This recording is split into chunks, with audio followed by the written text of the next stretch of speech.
Quelle est votre réaction suite aux annonces du gouvernement concernant les hôpitaux ?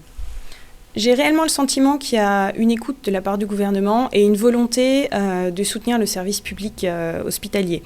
Par contre, sur le terrain, sur le plan pratique, il n'y a pas d'augmentation des lits de réanimation, ni des lits d'hospitalisation. Et ça, c'est réellement un problème, puisque ça résulte certes des 15 dernières années de politique sur les fonctionnements hospitaliers, avec la dégradation de lits de réanimation en soins continus. Je donne l'exemple de Forbach ou alors de Sarrebourg, qui ont nettement altéré le nombre de lits de réanimation total au niveau de la France. Mais là, c'est vraiment le nerf de la guerre en pleine crise sanitaire. Par ailleurs, sur le plan du terrain toujours, le management hospitalier reste extrêmement maltraitant pour les soignants, alors qu'à mon sens, il devrait être exemplaire en tant que service public.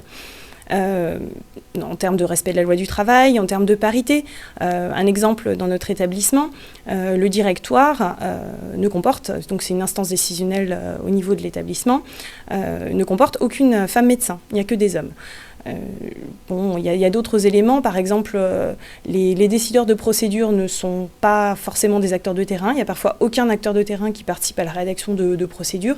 Je trouve que c'est tout à fait regrettable en termes d'efficacité et puis de fonctionnement hospitalier. Quelles sont vos revendications ? Donc les revendications majoritaires, à mon sens, c'est vraiment de revoir la gouvernance hospitalière.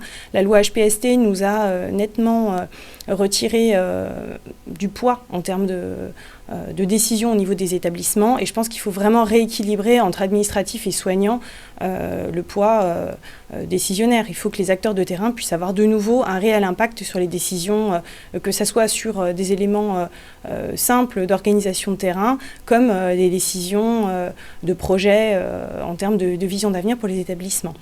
Par ailleurs, au niveau des effectifs médicaux, il y a effectivement une revendication qui est absolument capitale. Quand on constate qu'il y a un patient sur 5 dans les zones rurales et petites agglomérations qui n'a plus de médecin traitant déclaré, que certaines personnes sont obligées de faire 100 km pour accéder à une consultation de dermatologie, ou doivent attendre 6 mois, 1 an pour voir un ophtalmologiste, je pense que ça, c'est des éléments qui doivent être pris en compte de manière factuelle pour calculer les effectifs de médecins qui sortent chaque année, qui sont formés.